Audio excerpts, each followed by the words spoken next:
Donald Trump gained a firm grip on the Republican nomination with pivotal wins on Super Duper Tuesday. Joining me now on the phone is the GOP front-runner, Mr. Trump. Right, Tom, are you there? I am. Congratulations on the big night, Mr. Trump. Thank you, Tom. Listen, it's over. It's done. Tell Adele to start singing, but not that Hello song. That song's horrible. But any other song but that. The race is over. Wow. I mean, are you glad that Marco Rubio has dropped out of the race? Listen, I have to tell you something. Marco, he's a great guy, but he ran a great third-place campaign. He's a third-rate politician, and I beat him sadly. I pulled his shorts down, and I spanked him, and now he's got to go home back to his native Mexico. I actually think his family's from Cuba.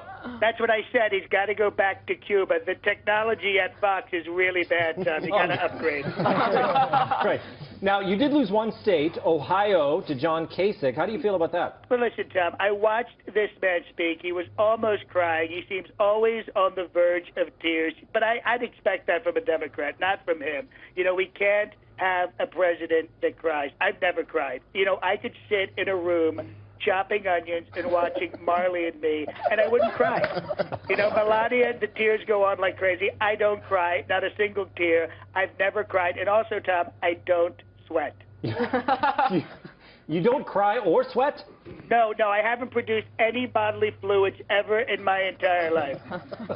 That's amazing. Now, you said you're not going to participate in the next debate. Do you think that's a good move?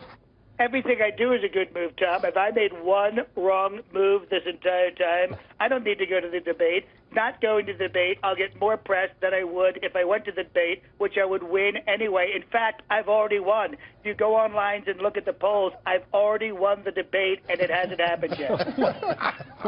Wow.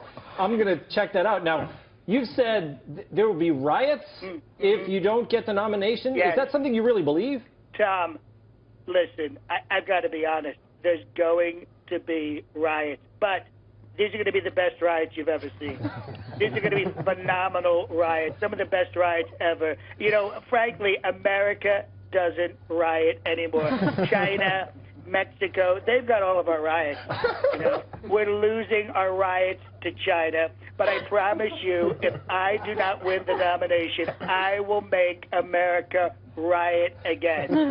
And these are going to be, I have to tell you, these will make the LA riots look like powder puff football. Now, Mr. Trump, you've been accused of inciting violence with your rhetoric. I mean, you know, would you agree with that? Tom, I've never, ever encouraged violence. When I said in the old days that guy would have left on a stretcher, that wasn't encouraging violence. I don't see how anybody could see that as violence. That was telling the truth. You know, in the old days, people got beat up. It happened, okay? It happened. They were on stretchers. They were carried out. There were ambulance drivers involved, nurses. All these jobs are gone. I'm going to bring them back. The Chicago riots employed many, many, many people. And that's what I'm going to do. And it's not going to be one city. We're talking about 25, 30 cities at once rioting. It's going to be just fantastic for the economy. Okay, thank you so much, Mr. Trump. Thanks for joining us. All right, Tom. I'll talk to you soon. Wonderful.